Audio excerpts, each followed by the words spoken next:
வணக்கம். சாதிக்க பிறந்தவர்கள். பாகம் 7. Stephen William Hawking. கணித, இயற்பியல், அறிவியல் துறைகளின் மாமேதை. பிரபஞ்சம், அண்டவெளி, சூரியன், கருந்துளைகள் என பலவற்றை ஆராய்ந்து புதிய பல கருத்துக்களை பதிவு செய்தவர். அறிவியல் விடயங்களினை மக்கள் அனைவரும் விளங்கிக் கொள்ள வேண்டும் என்ற நோக்குடன் அறிவியல் தகவல்களை இலகு வழியில் எழுதி ஆக்கங்களாகவும் நூல்களாகவும் வெளியிட்டவர். இவரது காலத்தின் வரலாற்று சுருக்கம் எனும் நூல் உலக புகழ் பெற்றது. ஸ்டீபன் வில்லியம் ஹாக்கிங் இங்கிலாந்தில் 1942 ஆண்டு ஜனவரி மாதம் 8 ஒரு படித்த நடுத்தர வசதியுள்ள குடும்பத்தில் பிறந்தார். ஆரம்ப கல்வியினை இவர் பிறந்த ஊரில் உள்ள ஒரு பாடசாலையில் பயின்றார். தொடர்ந்து இளநிலை கல்வியினை ஒக்ஸ்போர்ட் பல்கலைக்கழகத்திலும் முதுநிலை கல்வியினை கேம்பிரிட்ஜ் பல்கலைக்கழகத்திலும் கற்றார். பாடசாலையில் கற்ற காலத்தில் இவர் சராசரி மாணவனாகத்தான் திகழ்ந்தார்.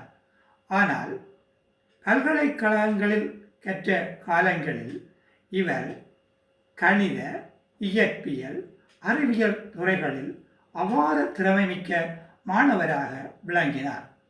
இவரது திறமையை கண்ட பேராசிரியர்கள் இவர் எதிர்காலத்தில் ஒரு மாபெரும் அறிவியலாளராக வருவார்கள் என உணர்ந்தனர். ஸ்டீபன் வில்லியம் ஹாக்கிங் சிறுவனாக இருந்த பொழுது இந்த உலகம் எப்படி தோன்றியது, அண்டவெளி எப்படி தோன்றியது, சூரியன் எவ்வாறு தோற்றம் பெற்றது என பல அறிவியல் ரீதியான வினாக்களுக்கு விடை தேடினார். அதனையே தனது கற்கை நெறியாக கொண்டு பின்னர் பல ஆய்வுகளை செய்து அவருடைய அந்த வினாக்களுக்கான விடைகளினை ஓரளவு பெற்றுக்கொண்டார். அதனை அறிவியல் உலகிற்கும் தெரியப்படுத்தினார். ஸ்டீபன் ஹாக்கிங்க்கு 21 வயதாக இருக்கும் பொழுது நடப்பதில் சற்று சிரமம் ஏற்பட்டது. அப்பொழுது அவர் மருத்துவர்களின் உதவியை பெற்று பரிசோதித்த பொழுது அவருக்கு ALS எனப்படுகின்ற ஒரு வகை நரம்பு மண்டல பாதிப்பு உடன் தொடர்பட்ட ஒரு அரிய நோய் இருப்பது தெரிய வந்தது. பொதுவாக இந்நோய் பாதிப்புக்கு உள்ளானவர்கள் உடைய அங்கங்கள் படிப்படியாக செயலிழக்கும். பின்னர் 2-3 வருடங்களில் அவர்கள் இறந்து விடுவார்கள். இந்நிலை ஸ்டீபன் ஹாக்கிங்குக்கும் ஏற்படும் என மருத்துவர்கள் குறிப்பிட்டனர். ஆனால் ஸ்டீபன் ஹாக்கிங்குடைய மன உறுதியும் அவர் அறிவியல் துறை மீது கொண்ட பற்றும் தொடர்ந்து அவர் செய்து வந்த ஆய்வுகளும் அவரின் அந்த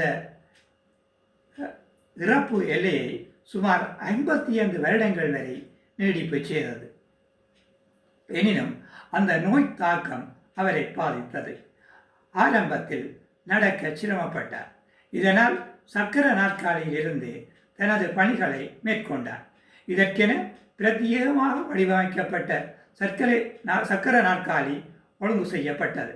அதிலே கணனி மற்றும் அறிவியல் ஆராய்ச்சிகளுக்கு தேவையானதும் இவருடைய உடல் இயக்கங்களுக்கு தேவையானதுமான உதவு கருவிகள் மற்றும் மென்பொருட்கள் என்பன பொருத்தப்பட்டிருந்தன. இவர் தனது ஆய்வுகளினை தன் குரலூடாக பேச்சினூடாக முதலில் வெளிப்படுத்தினார். ஆனால் 1985 ஆண்டு இவருக்கு ஏற்பட்ட ஒரு நிமோனியா காய்ச்சல் காரணமாக தொண்டையில் ஒரு சத்திர சிகிச்சை மேற்கொள்ளப்பட்டது. இதனால் பேசும் திறனை இழந்தார்.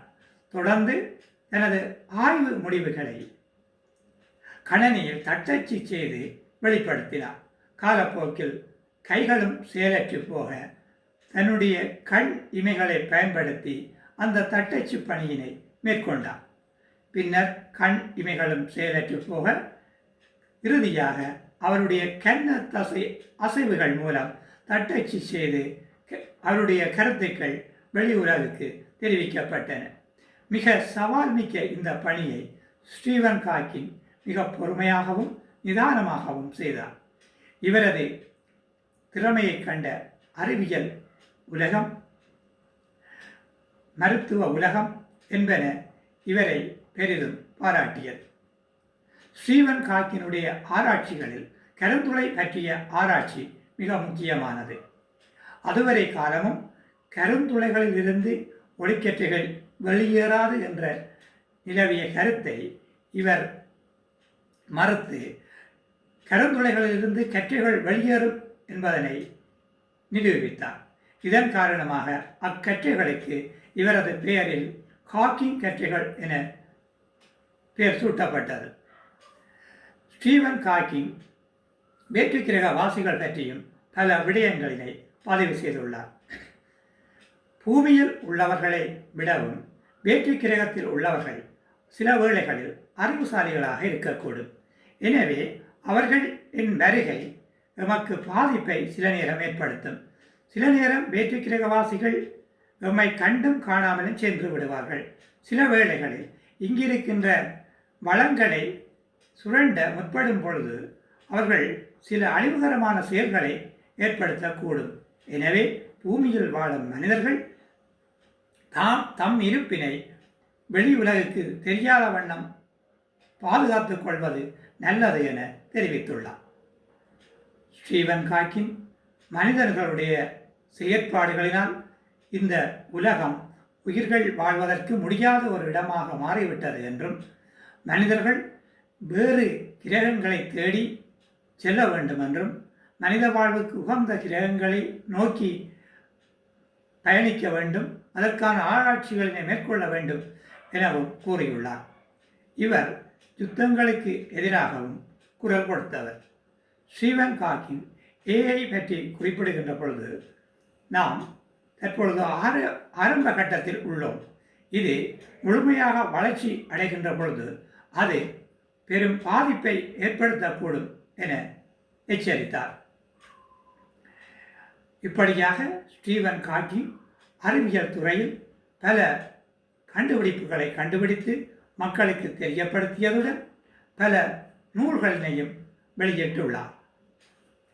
சுமார் 76 ஆண்டுகள் இவ்வுலகில் வாழ்ந்த ஸ்டீவன் ஹாக்கிங் 2018ஆம் ஆண்டு மார்ச் மாதம் 14ஆம் தேதி மரணமடைந்தார். இவரது மறைவினை ஒட்டி உலகத் தலைவர்களும் விஞ்ஞானிகளும் அனுதாப செய்திகளை அனுப்பினர். அதில் இந்த உலகம் மிக முக்கியமான ஒரு அறிவியல் விஞ்ஞானியை நாம் இழந்துவிட்டோம். இவருடைய இழப்பு ஈடு செய்ய முடியாது என தெரிவித்திருந்தனர். ஸ்டீவன் ஹாக்கிங்கின் இழப்பு உண்மையிலே அறிவியல் உலகிற்கு ஒரு ஈடு செய்ய முடியாத இழப்பாகத்தான் கருதப்படுகின்றது. நன்றி.